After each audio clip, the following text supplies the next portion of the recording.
ఘనమైన నామానికి స్తోత్రం కలుగునుగాక. ఒకసారి అందరము రెండు చేతులు పైకెత్తి గట్టిగా దేవుణ్ణి స్తుతిద్దాం. హల్లెలూయా.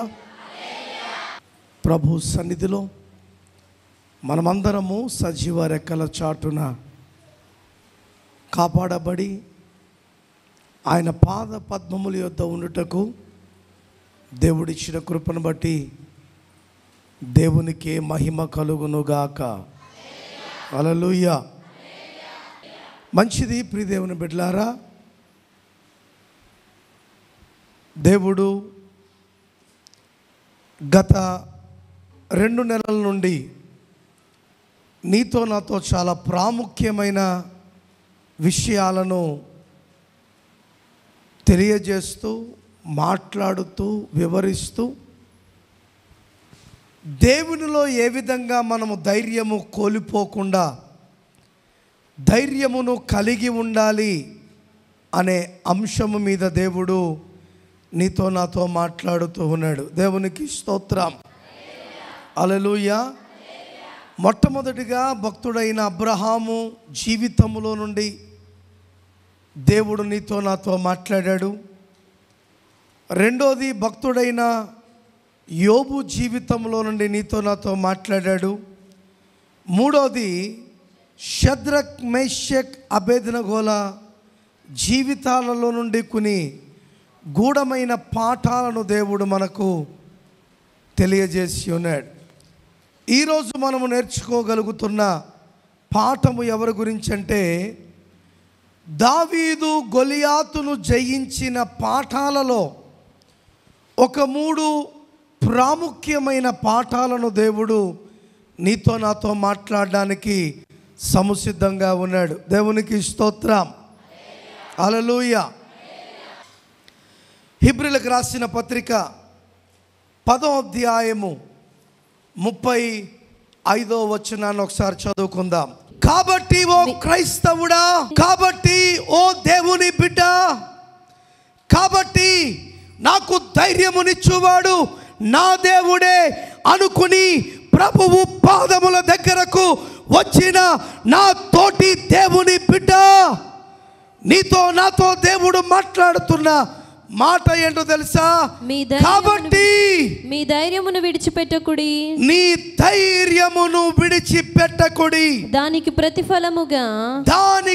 ప్రతిఫలముగా గొప్ప బహుమానము కలుగును, గొప్ప బహుమానము కలుగును. హల్లెలూయా. హల్లెలూయా.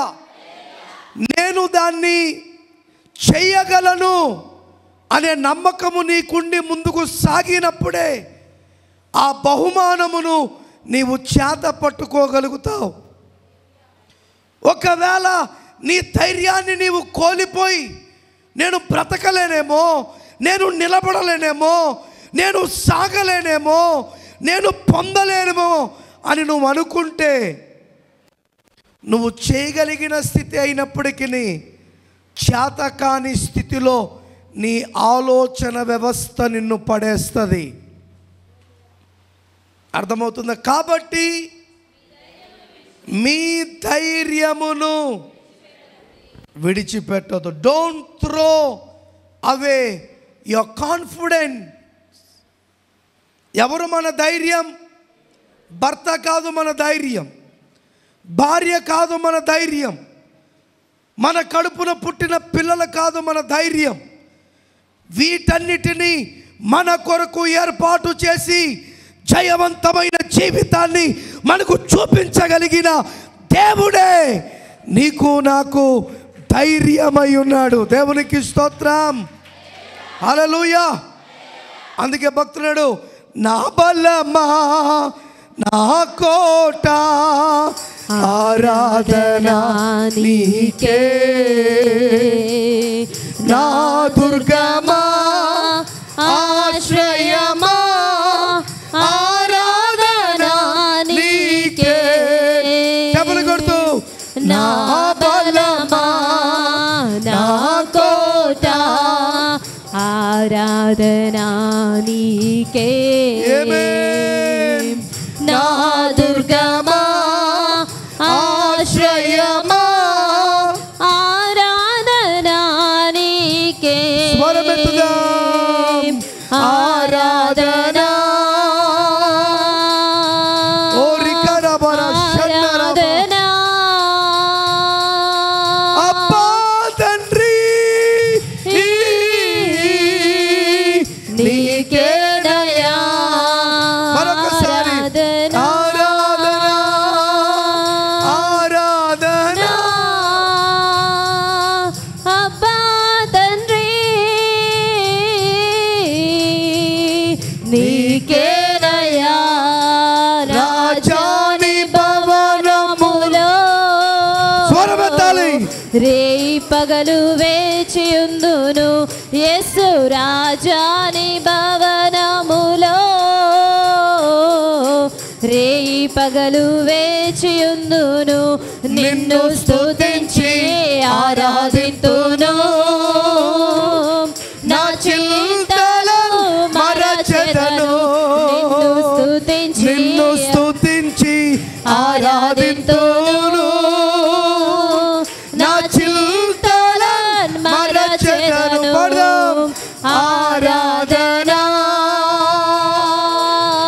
ఓ రికరబర షన్నరబ. ఇక్కడ పని చేస్తున్న దురాత్మ శక్తులను బయటకు పారదోలుతూ ఉన్నాను. ఓ రిమా మామ షన్నరబ. ఆరాధన యేసయ్యా ఆరాధన అబ్బా తండ్రి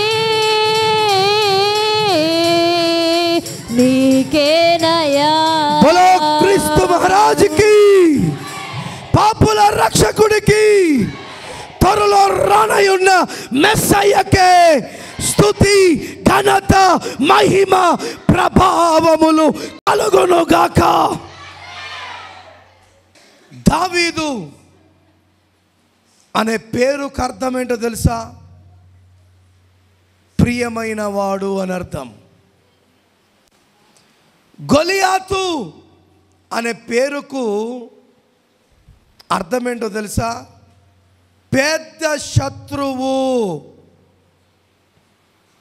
లేకపోతే పెద్దవాడు, లేకపోతే శక్తివంతుడు అని మనకి పేరు. దావీదుకు పెట్టబడిన పేరుకు అర్థం ఏంటి? ప్రియమైన వాడు. ఎవరికి? మనుషులకు కాదు, దేవునికి. ఎప్పుడైతే నీవు నేను దేవునికి ప్రియమైన వారిగా ఉంటామో లోకానికి కూడా మనము ప్రియమైన వారిగా దేవుడు మనల్ని మారుస్తాడు. దేవునికి స్తోత్రం కలుగును గాక. హల్లెలూయా. ఇప్పుడు ఎందుకు సార్ దావీదు గొలియాతు అని అంటే, దావీదు కంటే ముందు ఉన్న రాజు పేరు సౌలు. గొలియాతు మీదికి యుద్ధానికి వెళ్ళవలసిన వారు దావీదు అన్నలు, యుద్ధ వీరత్వము కలిగిన సైన్యము. కానీ గొలియాతును చూచి, గొలియాతు విసురుతున్న సవాళ్ళను చూచి, గొలియాతు యొక్క విధానమును చూచి వారందరూ ఏమైపోతున్నారంటండి? భయపడిపోతున్నారంట. ఏమవుతున్నారు? భయపడిపోతున్నారు. వీని జయించడం మా వల్ల కాదే, వీనిని ఎదుర్కోవడం మా వల్ల కాదే, వాణ్ణి చంపడం మా వల్ల కాదే అనే ధైర్యాన్ని కోల్పోతున్నారు. కానీ నా దేవుని ముందు వాడు ఎంత వాడు, నా దేవుడు వాని కంటే శక్తి కలిగిన వాడు కదా, నా దేవుడు వాని ప్రాణములను తీయగలిగిన వాడు కదా అనే ధైర్యమును వారు కోల్పోయారు. 40 రోజులు ఏకధాటిగా సవాలులు విసురుతున్నాడంట. ఎరా మీలో ఒక్క మగాడు లేడా? మీలో నాతో మాట్లాడగలిగిన దమ్ము కానీ, నాతో యుద్ధము చేయగలిగిన వీరులు కానీ, శూరులు కానీ ఎవడు లేడా? ఎన్ని రోజులు? 40 రోజులు. వాడి భీకరమైన శరీరమును చూచి భయపడుతున్నారు, వాడి మాటను చూచి భయపడుతున్నారు, వాడు చేసే క్రియలను చూచి భయపడుతూ ఉన్నారు. అందుకే నేను అంటాను, ఇశ్రాయేలీల మీదికి పెద్ద శ్రమ ఆవరించింది. వారు ఏమైపోయారంటే తెలుసా? మొదటి సమూయేలు 17వ అధ్యాయము 11వ వచనాన్ని ఒకసారి చదువుకుందాం. సౌలును, మొదటి సమూయేలు 17వ అధ్యాయము 11వ వచనము. సౌలును ఇశ్రాయేలీయులందరూ ఆ ఫిలిష్తీయుని మాటలు వినినప్పుడు బహుభీతులైరి.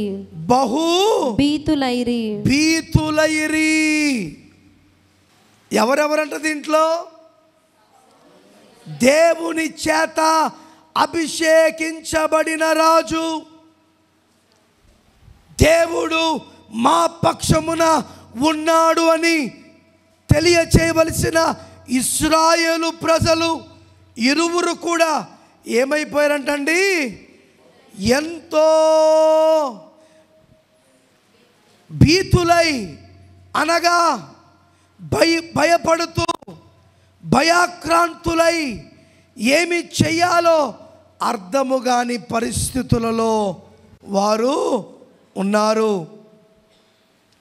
ఈరోజు ఎందుకు గొలియాతు గురించి మనము నేర్చుకోవాలి అంటే, గొలియాతు లాంటి పరిస్థితులు మన జీవితాల్లో అనేకమైనవి వచ్చాయి, వస్తున్నాయి, రాబోతూ ఉన్నాయి.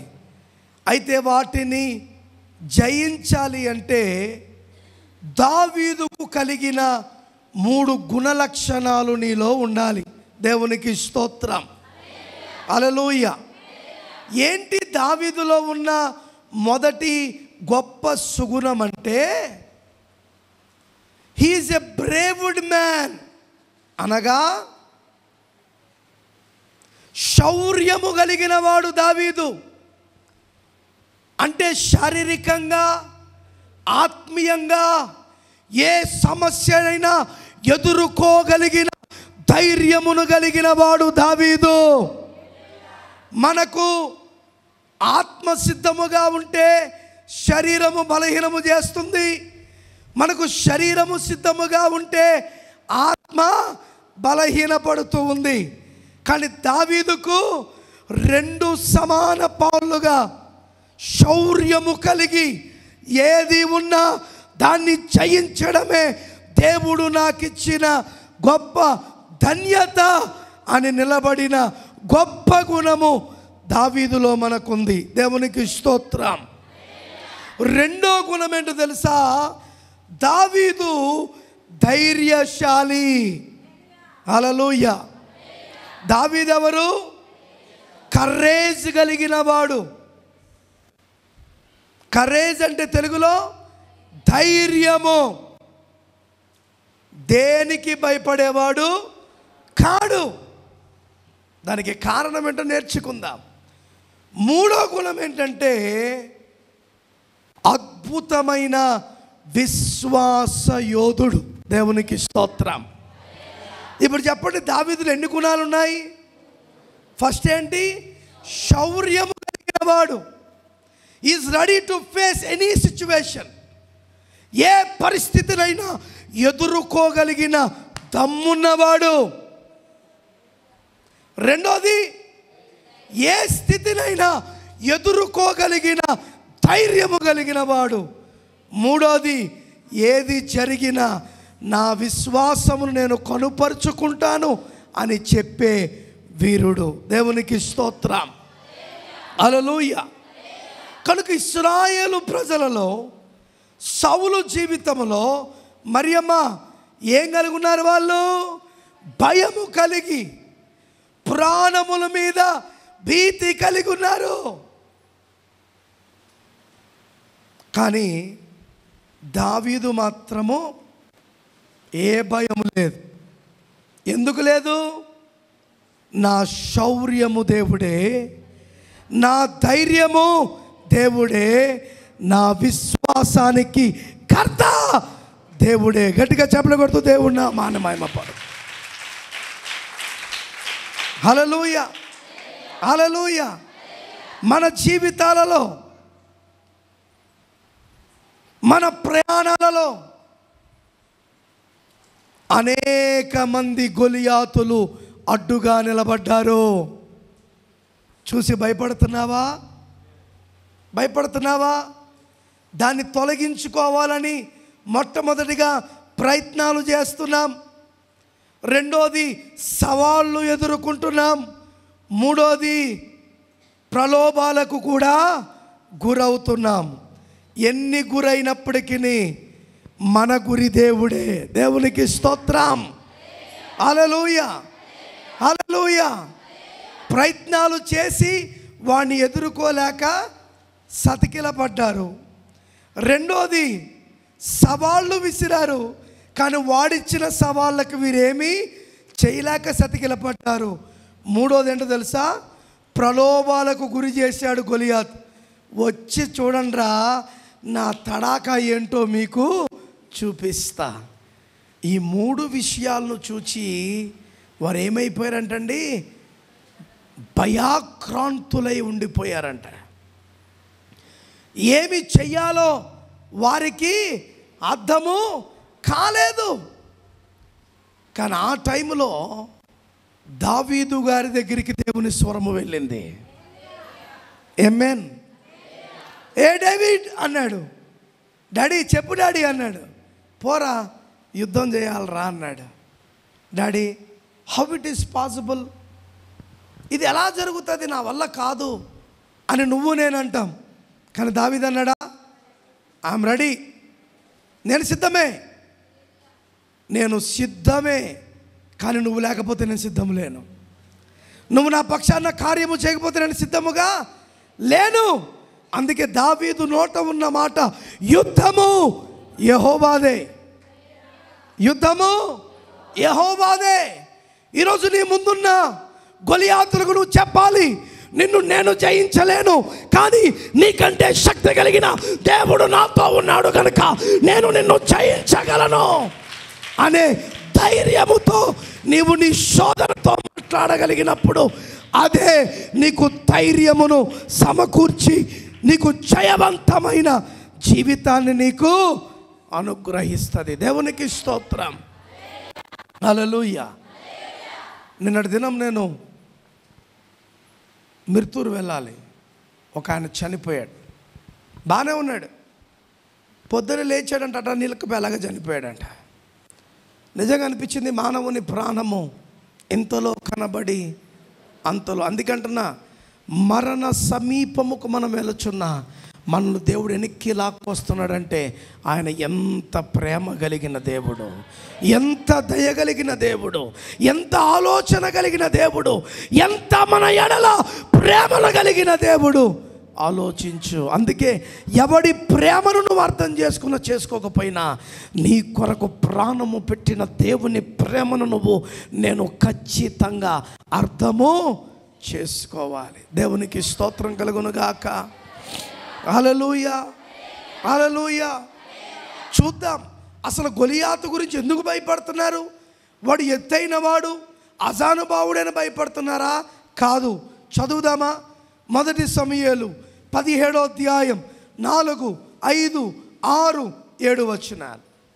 గాతువాడైన గొల్యాతు అను శూరుడొకడు ఫిలిష్తీయుల దండులో నుండి బయలుదేరుచుండెను. అతడు 6 మూల జేనెడు ఎత్తు మనిషి. అతని తల మీద రాగి శిరస్త్రాణముండెను. అతడు యుద్ధ కవచము ధరించి ఉండెను. ఆ కవచము 5,000 తులముల రాగి ఎత్తుగలది. మరియు అతని కాళ్లకు రాగి కవచమును, అతని భుజముల మధ్య రాగి బల్లెం ఒకటి ఉండెను. అతని ఈటెకర్ర నేతగాని దోనె అంత పెద్దది. మరియు అతని ఈటెకొన 600 తులముల ఎనుము ఎత్తుగలది. ఒకడు డాలును మోయుచు అతని ముందర పోవుచుండెను. అతడు నిలిచి ఇజ్రాయేలీల దండువారిని పిలిచి, యుద్ధ పంక్తులు తీర్చుటకై మీరెందుకు బయలుదేరి వచ్చితిరి? నేను ఫిలిష్తీయుడను కానా? మీరు సౌలు దాసులు కారా? మీ పక్షముగా ఒకరిని ఏర్పరచుకొని అతని నా యొద్దకు పంపుడి. ఏమంటున్నాడంట అక్కడ?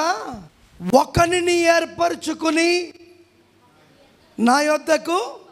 ఇప్పుడు రాజు అంటున్నాడు సైన్యము దగ్గరికి వచ్చి, నువ్వు పోతావంటే నాకు సంసారం ఉంది, పిల్లలు ఉన్నారు, ఇడిచిపెట్టి రాజా అంటున్నాడు ఒకడు.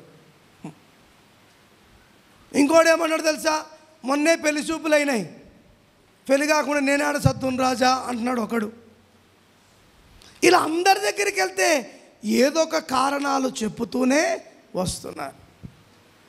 అసలు సౌలు ఏం చేయాలా? సౌలు ఏం చేయాలా? కనిపెట్టి దేవుని దగ్గర ప్రార్థన చేసి, నాయనా వాడు నిన్నన్నమేంటి నాయనా, నువ్వు నన్ను శక్తితో నింపితే నేనే వెళ్ళి వాడిని పీకను తెగ నరికొస్తాను నాయనా అనాలి. కానీ వీడికి అంత దమ్ముందా? చెప్పండి చెప్పండి చెప్పండి. నేను అదే అంట, కండ కలిగిన వాళ్ళని చూసి మనం అబ్బో అనుకుంటాం. ఆ కండ కలిగిన వాళ్ళని చంపడానికి ఏ కండ లేని నిన్ను నన్ను దేవుడు ఏర్పాటు చేసుకుంటాడు. దేవునికి స్తోత్రం, హల్లెలూయా. ఇప్పుడు దావీదు గారి పని ఏంటి? రోజు గొర్రెలు కాసుకోవడమే. ఏం పని? ఆయన ఏనాడు యుద్ధ వీరుల్లో నిలబడలేదు, యుద్ధానికి వెళ్ళలేదు, ఏమీ చేయలేదు.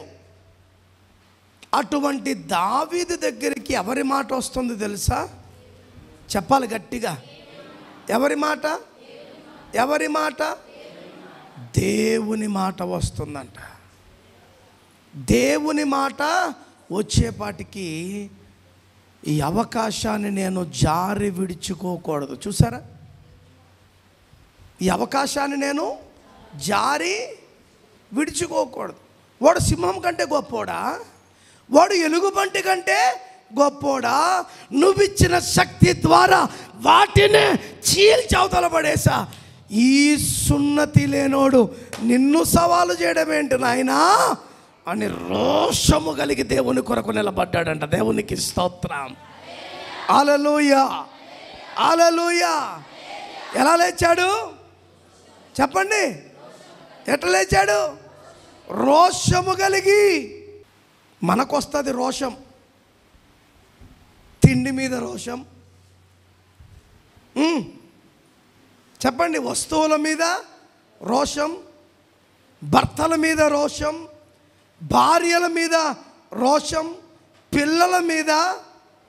అది చచ్చుపుచ్చిన లాంటి రోషం. అసలు రోషం ఎవరి కొరకు ఉండాలో తెలుసా? జీవము కలిగిన దేవుని కొరకు ఉండాలి. రెండు చేతుల పైకి దేవుని స్తుతించు. ఎవరి కోసం? చెప్పండి చెప్పండి. శత్రువు గొలియాతు సవాలు విసరగా దేవుని ప్రజలంతా మౌనమాయగా ఒక్క దావీదు రోషముతో లేచగా జీవము గల దేవుని నామాన్ని చాటగా చిన్న రాయి వడిస తోడా ఆత్మశక్తితో జయించేగా. వాడు చిన్న రాయి ఆత్మశక్తితో జయించేగా. మా యేసుడే మా బలం, యేసు మా యేసుడే మా జయం, యేసు మా యేసుడే మా బలం, యేసు మా యేసుడే మా జయం. ప్రాణమిచ్చి మృతిని గెలచిన యేసు రాజే మా విజయం. పదం ప్రాణమిచ్చి మృతిని గెలచిన యేసు రాజే మా విజయం. యేసు దేవుని ఆరాధికులం, వెనుక చూడని సైనికులం. హల్లెలూయా. ఎలా ఉండాలి మనం? యేసు దేవుని ఆరాధికుల వలె, ఆయనను చూచేవారి వలె, ఆయన చిత్తమును భూమి మీద నెరవేర్చే వారి వలె ఉండాలి. కానీ వెనక్కి చూచి నీ పరుగు పందెమును వదిలి మరిచిపోయి విడిచిపెట్టి తోక ముడిచే స్థితిలో నీవు నేను ఉండకూడదు. అర్థమవుతుందా? ఇప్పుడు సౌలు గారి దగ్గరికి వెళ్ళి అంటున్నాడు, మే జాకే ఉస్కో మార్కే ఆవుంగా అన్నాడు. ఏమన్నాడు? మే జాకే ఉస్కో మార్కే ఆవుంగా. యుద్ధ మేరా నహీ, యుద్ధ మేరా పరమేశ్వర్ కా హై. యుద్ధము నాది కాదు, యుద్ధము యెహోవాదే. సౌలు రాజు నవ్వుకుంటున్నాడు అంట లోపల. ఏంటండి? వాడెత్తేంది, నీ ఎత్తేంటి? వాడి స్వరం ఏంటి, నీ స్వరం ఏంటి? అసలు వాడు ఖడ్గమెత్తుతున్న చెయ్యి ఏంటి, నీ చెయ్యి. కోపం వచ్చింది దావీదుకు. కోపం వచ్చి ఏమంటున్నాడు తెలుసా? 1 సమూయేలు 17వ అధ్యాయం 37వ వచనం అంటున్నాడు, సింహము యొక్క బలము నుండి ఎలుగుబంటి యొక్క బలము నుండి నన్ను రక్షించిన యెహోవా ఈ ఫిలిష్తీయుని చేతిలో నుండి కూడా నన్ను విడిపించుమనియు చెప్పాను. చెప్పకూడదు. దేవుని నామాన్ని మహిమపరుద్దాం. హల్లెలూయా, హల్లెలూయా. ఏంటంటే సింహము నుండి నన్ను విడిపించావు, ఎలుగుబంటి నుండి నన్ను విడిపించావు, ఇప్పుడు ఈ ఫిలిష్తీయుడ చేతి నుండి కూడా విడిపింపవలసిన వాడవు నీవే. అంటే ఇక్కడ ఏమంటున్నాడో తెలుసా? The lord will be with you. ప్రభువు నీకు తోడుగా ఉన్నాడు. దేవునికి స్తోత్రం. ప్రభువు నాకు లేకపోతే నీకు తోడుగా ఉన్నాడు. ఆయన ఉన్నప్పుడు మనము దేనికి భయపడవలసిన పని లేదు. ఉందా? ఉందా? చెప్పండి. లేదు. గేలి చేసిన, అవమాన పాలు చేసిన, వీడెక్కడేం చేయగలుగుతాడని చెప్పి అందరు ఇష్టం వచ్చేట్టు మాట్లాడినా, దావీదు మాత్రము ఎవ్వడి మాటను లెక్క చేయలే. ఒక దేవుని మాటను మాత్రమే స్ఫూర్తిగా తీసుకున్నాడు. ఒరే, వాడికి తలకి కిరీటం ఉంది, చేతులకు ఉన్నాయి, కాళ్ళకు ఉన్నాయి, డాలు ఉంది, ఇంకా ఈట ఉంది, ఖడ్గం ఉంది, అన్నీ ఉన్నాయి. ఇప్పుడు నువ్వేమి లేకుండా పోతే ఒక్క నిమిషంలో నిన్ను చంపేస్తాడని చెప్పి ఏం చేశాడు తెలుసా? నా వేసుకొని ఇచ్చాడంట. ఎవరికి? ఇడికి నా షర్ట్ చేసుకో అన్నాను. ఎలా ఉంటుంది? ఇప్పుడు నేను ఈ షర్ట్ ఇడికి ఇచ్చాననుకో, నా షర్ట్లో మునిగిపోతాడు వీడు. ఇప్పుడు నా ప్యాంట్ ఇడికి ఇచ్చాననుకో, ప్యాంట్లో ఏమవుతాడు అంటే, ఇప్పుడు సౌలు ముందు దావీదు అలాగే ఉన్నాడు, గొలియాతు ముందు దావీదు అలాగే ఉన్నాడు. ఇవన్నీ తొడిగేపాటికి వీటిని ఎత్తుకోలేక, అర్థమైందా, వాటిని పట్టుకోలేక ఆపసాపాలు పడుతున్నాడంట. చాలండి నెల్లి. ఏంటండి? ఆపసాపాలు పడుతున్నాడు. ఎవరు? ఇష్టం పోతే వాడిని చంపేదేమో కానీ వాడే నన్ను చంపేస్తాడు. సై, నాకు ఇవేమీ వద్దు, నాకు ఇవేమీ. చెప్పండి. ఒక్క దావీదు రోషముతో లేచగా, జీవము గల దేవుని నామాన్ని చాటగా. ఒక్క దావీదు రోషముతో లేచగా, జీవము గల దేవుని నామాన్ని చాటగా. హల్లెలూయా, హల్లెలూయా.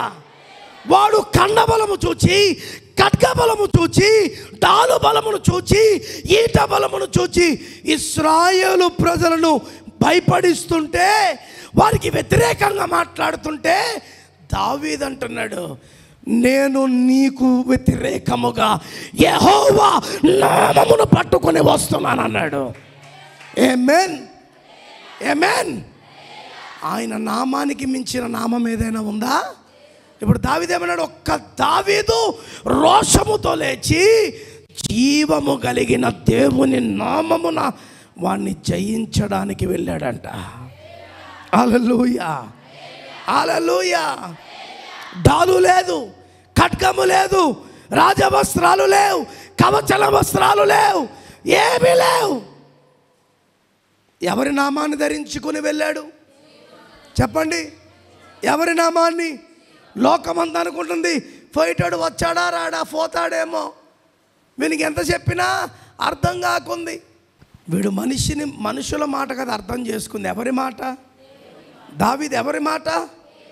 దేవుని మాట అర్థం చేసుకున్నాడు.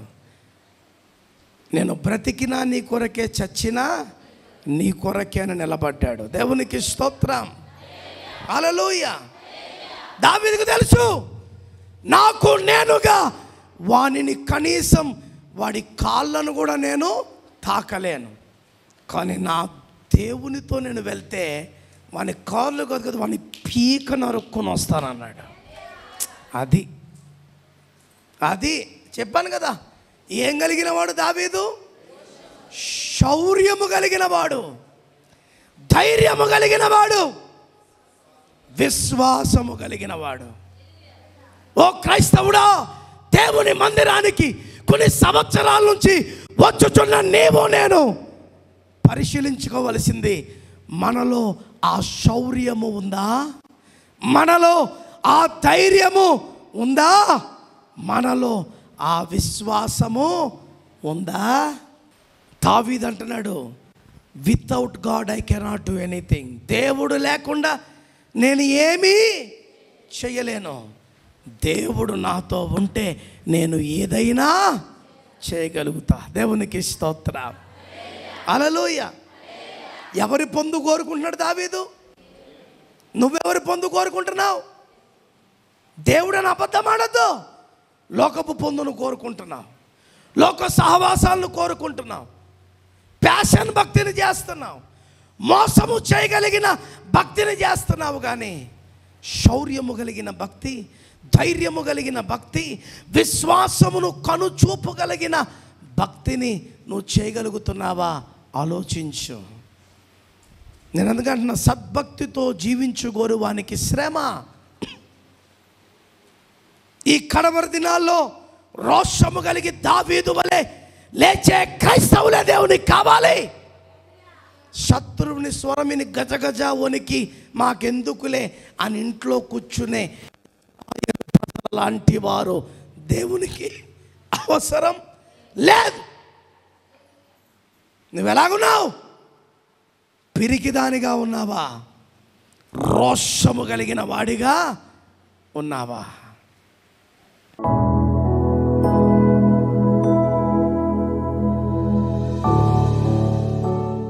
పరిశుద్ధుడా, ఎందరైతే నీ మాటలు విన్నారో వారిని మీరు దర్శించండి. రోషము కలిగిన క్రైస్తవుల వలె ఈ కడవరి దినాల్లో నీ కొరకు లేపబడే కృప మాకు దయచేయండి. ఒక్క దావీదు రోషముతో లేచినందుకు గొలియాతు లాంటి భయంకరమైన శత్రువును చంపడానికి అవకాశం ఇచ్చావు.